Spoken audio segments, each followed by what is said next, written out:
투자는 건강하게 마음 편하게 오래. 안녕하세요, 캐빈베스트먼 허정국입니다. 오늘 촬영일자 1월 8일이고요.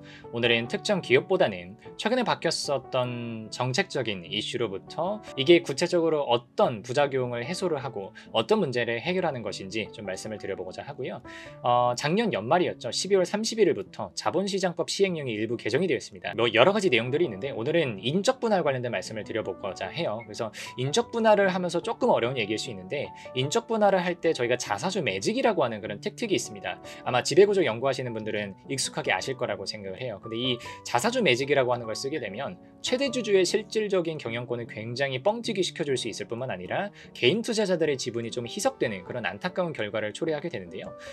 올해부터는 이런 자사주 매직이 거의 불가능하게 됩니다. 그래서 이게 어떤 내용인지 구체적으로 설명을 드려보고 향후 우리 한국 주식시장이 더더욱 밸류업이 되기 위해서 어떤 것들이 필요한지 한번 말씀 나눠보도록 하겠습니다. 화면으로 가시죠. 기사, 작년에 12월 24일 날 크리스마스 이브였죠. 이때 떴었던 기사 한번 공유드려 보겠습니다. 31일부터 인적 분할 시 신주 배정 금지 이렇게 되어 있죠. 자, 이게 구체적으로 어떤 얘기냐면요. 자, 제 강의 자료에서 제가 좀 편집을 해온 건데, 인적 분할하면서 지주회사 전환하는 스킴이 뭔지를 가장 일반론적인 택틱을 말씀을 좀 드려볼게요. 그러니까 회사가 사업부가 두 개가 있었다고 가정을 해봅시다. A 사업부가 있고 B 사업부가 있어요. 그럼 여기서 인적 분할을 하는 거예요. 그래서 법인 자체에서 A 사업부를 옆으로 똥 떼내어가지고 A 법인을 하나 만들고요. B 사업부를 떼어가지고 B 법인을 만드는 거예요. 그럼 지금 요 원래 있었던 존속 법인은 껍데기처럼 남는 거거든요. 얘를 지주회사로 저희가 바꿀 거예요. 자, 그럼 A 법인, B 법인, 껍데기 이렇게 만들어지죠. 그럼 여기서 어떤 결정을 하느냐? 정확하게는 공개매수 현물투자라고 하는데, 여기 기존의 최대주주라고 해봅시다. 최대주주가 지금 남아있는 존속법인하고 거래를 하는 구조라고 생각을 하시면 돼요. 지금 A법인하고 B법인이 분할이 되면서 A법인의 주식, B법인의 주식을 오너가 갖고 있는 상황이거든요. 그럼 오너가 존속법인한테 말을 하는 거예요. 야, 내가 A하고 B 주식 너한테 줄게. 대신 네 주식을 나한테 줘. 라고 하는 거예요. 이게 공개매수 현물출자거든요. 그러니까 물론 제가 지금 요 그림에서는 오너가 제안하는 것처럼 해놨는데, 실제로는 요 회사에서 공개매수 현물출자 공시를 내면서 진행한다는 거는 참고하시면 좋을 것 같아요. 그러면 이런 겁니다. 자, 이렇게 나눠졌을 때 공개매수 현물출자를 하게 되면 사실은 개인 투자자분들 입장에서는 껍데기 회사 주식을 갖고 싶지는 않아요. 사업회사 주식을 갖고 싶거든요. 그러니까 이 사람들은 공개매수 현물출자 제안을 거의 다 수락하지 않습니다. 근데 오너가 여기에 수락을 하면서 오너는 A하고 B법인의 주식을 요 존속회사에다가 넣어버리고 그거에 대한 대가로 존속회사 지분을 왕창 많이 받아가게 됩니다. 그렇게 되면 오너는 지주회사를 컨트롤하고 지주회사 밑에 A법인과 B법인이 그대로 자회사로 붙게 되는 이런 구조를 가지면서 지주회사 전환 스킴이 완성이 되는 거거든요. 근데 여기서 자사주 매직이라고 하는 게 어떤 효과가 있었냐면, 숫자로 아주 가볍게만 보여드릴게요. 이게 사실은 제가 지금부터 말씀드린 이 숫자들이 정확하게 회계적으로 계산하면 이대로 안 나오기는 합니다. 근데 제가 그냥 이해를 돕기 위해서 그냥 어떤 되게 러프한 비유라고 생각을 해주시고 따라오시면 될 것 같아요. 자, 인적 분할을 하기 전에요. 그냥 법인 하나만 인적 분할한다고 해볼게요. 인적 분할하기 전에 회사가 자사주를 매입을 해둘 거예요. 그러면 기존에 최대 주주가 20%를 가지고 있었고요. 기타 개인 소액 투자자들이 80%를 갖고 있다고 칩시다. 근데 여기서 회사가 극단적으로 자사주 매입을 30개를 해버리는 거예요. 그러면 회사의 주주 구성이 오너가 20%, 20개, 그리고 회사가 자사주 30% 갖고 있고요. 주주들, 개인 주주들이 50%를 가지고 있는 구조죠. 그럼 여기서 법인을 하나를 인적 분할해 볼게요. 기존 법인 남겨두고 신설 법인 하나 만드는 거죠. 그러면 기존 법인의 주주 현황은 똑같아요. 근데 주식 수가 조금 줄어들겠죠. 감자를 하게 되는 거니까 지분율은 똑같은데 주식 수는 10개, 15개, 25개 이렇게 되는 거예요. 반반으로 쪼갰다고 한번 가정을 해볼게요. 근데 여기서가 이제 신주 배정인데, 신설법인에 대해서 오너가 10개 가지고 있고 개인 투자자들이 25개 갖고 있는 거는 저희가 이해를 해요. 지분율로 치면 20%, 50%죠. 근데 문제가 뭐냐면, 기존 법인이 들고 있었던 자기 주식의 지분율에 대해서 신설법인 주식을 배정을 하게 돼요. 지금 현재 구조상에서는 이게 사실 상법이 자본시장법하고 상법이 조금 애매하게 되어 있기는 해요. 근데 지금 관행이 어떻게 되냐면, 기업이 들고 있는 자사주에 대해서 신설법인의 신주를 배정을 해버립니다. 그러니까 신설법인 주식이 50개가 나왔다고 하면 그거의 30%인 15개를 그러니까 기존 법인이 들고 있게 되는 거예요.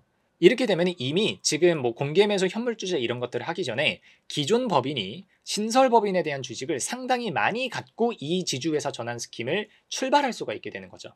그 다음에 앞에서 말씀드렸던 공개매수 현물출자를 똑같이 진행하는 거예요. 그러면은 그냥 1대1로 교환한다고 쳐보죠. 기존 법인은 자기가 들고 있는 자기 주식 15개를 그냥 신주 발행할 필요도 없어요. 15개를 그냥 오너한테 줘버리는 거예요. 그리고 오너는 자기 주식 10개를 신설법인한테 줘버려요. 그럼 자 보시면 기존 법인의 주주 현황은 자기 주식은 사라져요. 그리고 그걸 오너가 갖게 되니까 25대 25로 하게 되면서 오너의 기존 법인에 대한 지분율이 50% 가까이 됩니다. 그리고 신설법인 쪽 가보시면 이게 되게 웃겨요. 신설법인에서 기존 법인이 신설법인 주식 이미 15개 가진 상태에서 공개매수 현물출자를 받아서 오너 거 10개를 받아오니까 기존 법인이 신설법인은 25개를 들고 오게 되고, 즉 지분율로 치면 50%가 되겠죠.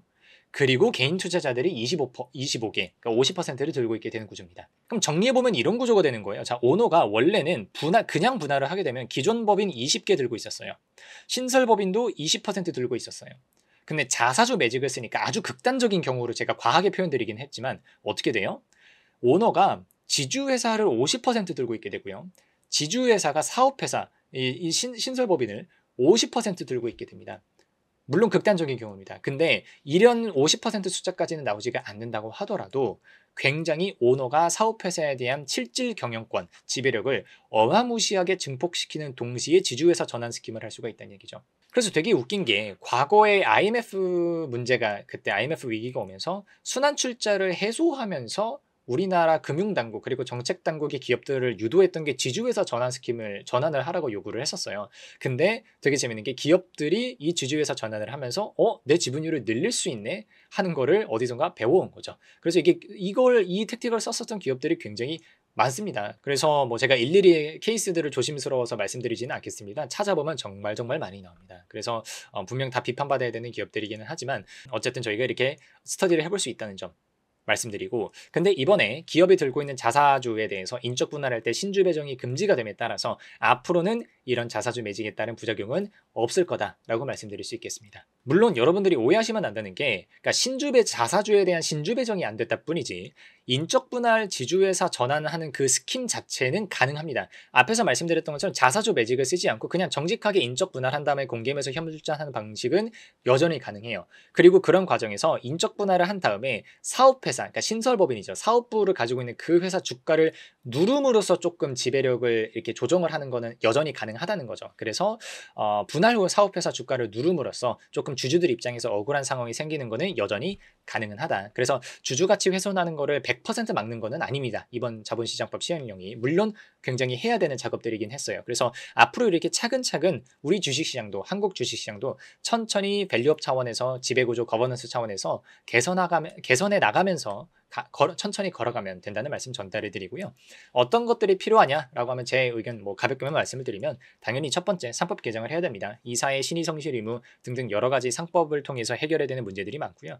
두 번째 배당소득 분리과세 당연히 해야 됩니다. 지금 이게 종합과세로 자꾸 이제 2천만 원이 넘어가면 금융소득이 종합소득세로 넘어가기 때문에 어떻게 보면 오너들 입장에서는 배당을 할 유인이 없기는 합니다. 그래서 저희 좋고 누이 좋고 매부 좋고 저 개인 투자자들도 좋고 오너분들 입장에서도 좋기 위해서는 배당소득을 원천 분리과세를 해주는 게 좋지 않겠느냐라고 생각을 하고, 또 나아가서 이게 뭐 정책적으로 가능할지는 모르겠습니다만 자사주 매입 소각하고 R&D 적극적으로 하는 거에 대한 세액공제를 조금 해주면 좋지 않을까라고 개인적으로 생각을 해요. 자사주 매입은 거버넌스 그리고 주주 환원과 관련된 내용들이고, 우리 R&D를 제가 끼워 넣은 이유는 뭐냐면 우리나라 2025년도부터 정말 R&D 정말 중요합니다. 뭐 정부에서 예산이 편성되는 것과 관련해서도 그동안 되게 얘기가 많았잖아요. 기업들이 이렇게 되다 보니까 연구개발을 하는 거에 있어서 굉장히 위축이 됩니다. 그래서 기업들이 R&D에 좀 적극적으로 투자를 할 수 있도록 많이 도와줘야 된다고 생각을 하고, 기업 운영하는 입장에서는 저도 수많은 기업들을 컨설팅을 해보지만